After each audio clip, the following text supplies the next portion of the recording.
Well, I am very lucky to be here today with my friend and advisory board member, Mr. Chris Carmody. Chris, thank you so much for your time and chatting today. Absolutely. Thanks for having me. No, it's great. We have such an amazing board comprised of so many great thought leaders, and so we're doing this kind of fireside chat series just to extract some of that thought leadership and be able to share it with our partners, our friends of Align, our investors, our clients, and all of the above. And one of the things that we at Align talk the most about in a given day is growth. And what does growth mean to businesses, to individuals, to local economies, to national economies, and all of the above, because it all is what fuels opportunity. And so what I would love to hear from you today, Chris, is some of your perspective, knowing your experience and your involvement at the state and local level in fostering that growth. What would you say is driving both Florida and Central Florida's growth right now beyond just our standard population migration that we're kind of known for? What would you say is fueling the area's growth right now? Sure. Well, I think you can't ignore the population migration, right? Like Yeah. as day to day, I work in the legislative process, and so every year we work on a budget. I say we. I'm not an elected official. No one wants me to be an elected official, but I work with all 120 House members, 40 Senate, and of course the governor and his team. And so when they craft that budget, a lot of times that top line revenue is because of just there was however many hundreds of thousands of new, sometimes millions of Floridians that have come from all parts of the country. And that is definitely part of it. But when you look at that, it's the other side of the migration, and that's the businesses, right? Amen. Florida leads the country in relocated or new businesses. And Orange County is similar to Miami-Dade and Hillsborough, has a lot of those, as you know. And so that's part of it, right? You have Mhm. companies that, and you saw some of this, it really was the COVID, right? Right. The world shifted, hence this interview is not in person and filmed with big cameras. It's done through our laptops or computers, whatever we're using here.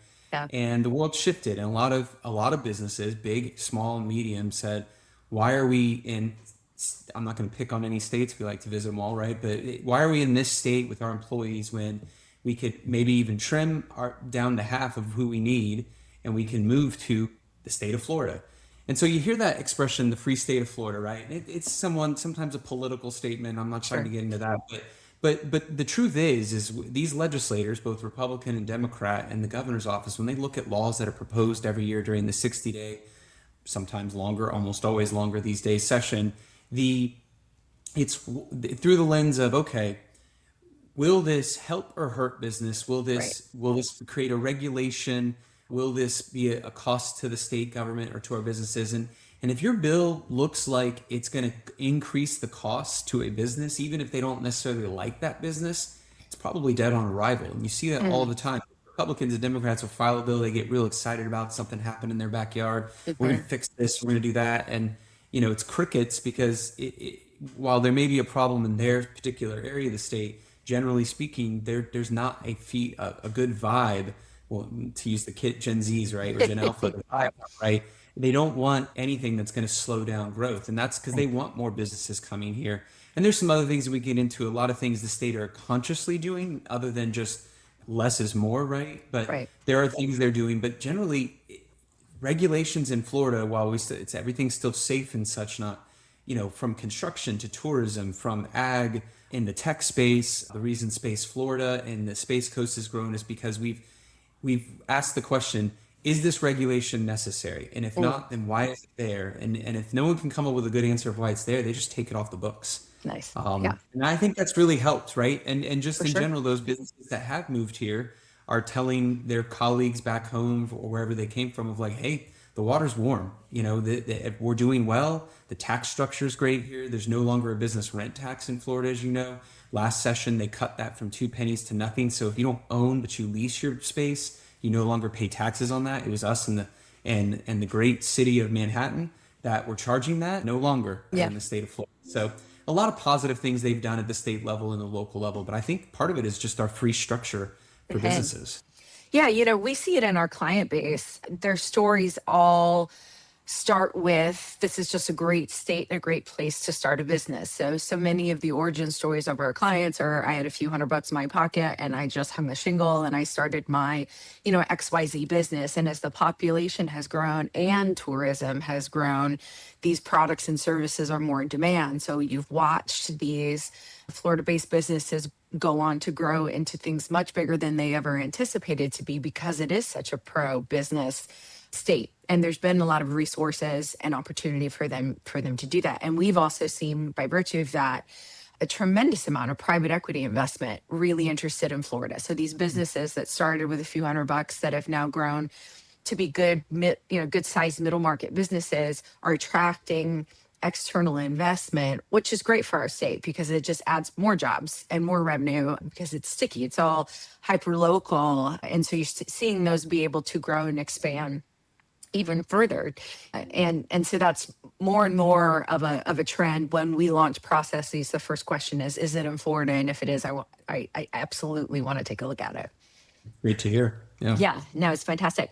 And so let's maybe talk about, with all this growth, there comes challenges to that. Like, what would you say are some of the infrastructure gaps maybe that exist both hyper locally and throughout the state to keep up with all this growth? I know we here in the Orlando area love driving from Tampa to Orlando on I-4. So transportation infrastructure is certainly one, but, welcome your thoughts on that and what some of the discussions are at all levels of the state.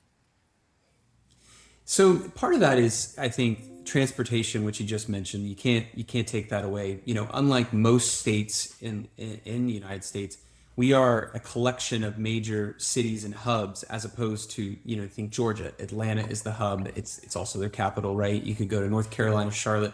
A lot of these states with big commerce centers have one center.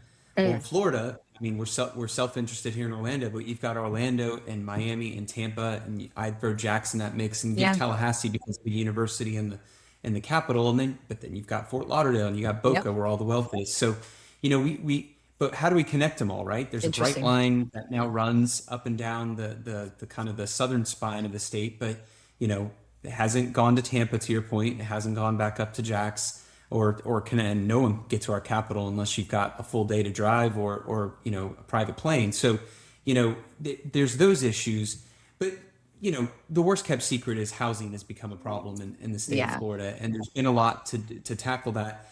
Folks want to move here and they want to have their jobs here, right? Even if it's a hybrid of remote / in office or in person. So someone's got to be able to afford where they can live. And so the transportation and housing goes hand in hand, right? You can solve some of the housing by moving further out of the core or to the edge of the core, but then you need good transportation to bring you back into the core, right? While downtowns are shifting across our state and the country, still a lot of the folks are working downtown, white and blue collar.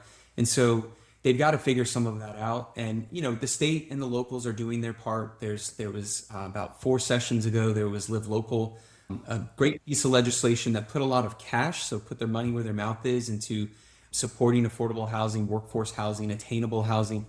There's nomenclature that's controversial depending on your politics, right? But just in general, housing that will be more attainable for those who are working 40 plus hours a week and want to be in our state, and then for us, you and I, Central Florida, but can't necessarily afford it. So there's that, and there's some regulations around that too, that the big part of that is and it's probably big for some of your investing side of things, is it says you can't restrict a affordable housing project if it meets certain metrics based on the zone. You could put it in the middle of a commercially zoned area, middle of an industrial zoned area. It might be interesting, a 30-story complex next to a concrete mixing facility, but under Florida's law, that can now be the case. You haven't seen that yet, and so I don't expect you will, right? Because on the optics of it, right, school buses coming and going as the cement mixers are coming and going. But the point of it was saying, if we need housing, then we shouldn't let the NIMBYs and others get in the way of it.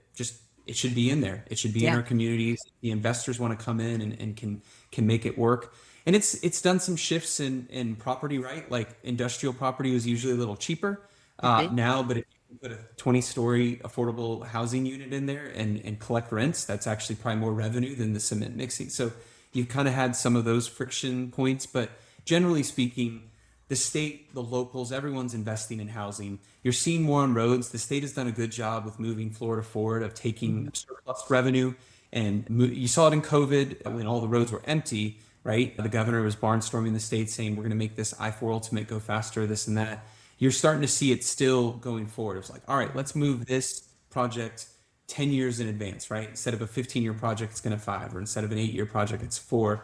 That obviously we don't realize it's happening until you see the road open, but that will make differences 10, 15, 20 years down the line where our infrastructure is a little more solid.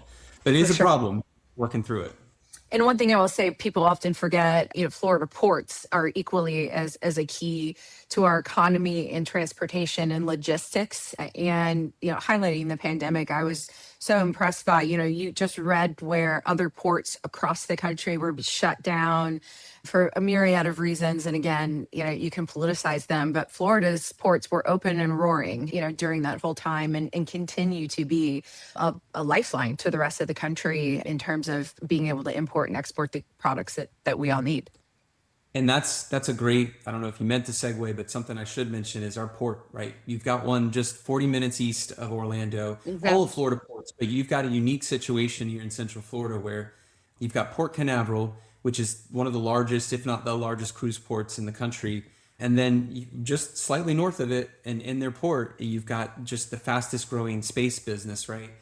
And SpaceX has been launching for years, but now Blue Origin's making massive investments in that area. And there's been some friction, right? You've got a port that's meant to operate like a port, right? The boats come in, the boats come out. And these space operations need a little more permanent presence.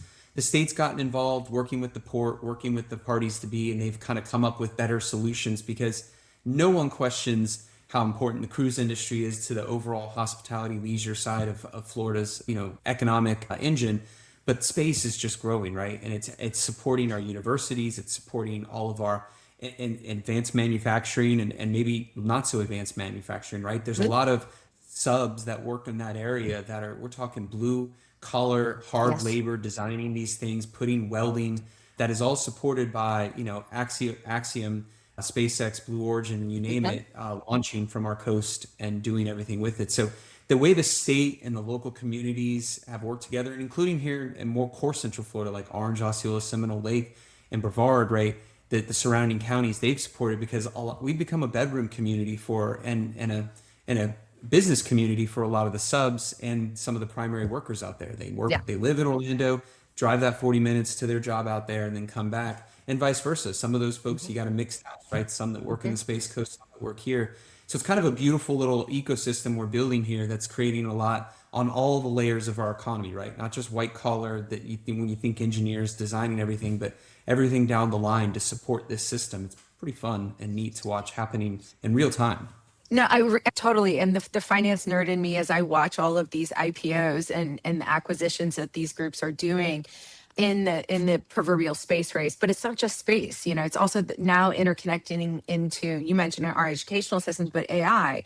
And they're more than just a space company. It's cybersecurity, it's aerospace and defense. It's just become this, I don't even know the right word to describe it, but it's bigger than just that. And so when I watch these public offerings that are forthcoming, the amount of money that's going to be invested here locally, to your point with the picks and shovels, organizations that have to build the infrastructure for these companies to grow and do all of these innovative things. Like, to your point, it takes electricity and infrastructure and all of that, boots on the ground, in order to do the big things that you read in the headlines when it comes to these companies. It's really neat to think that it's right here in our backyard.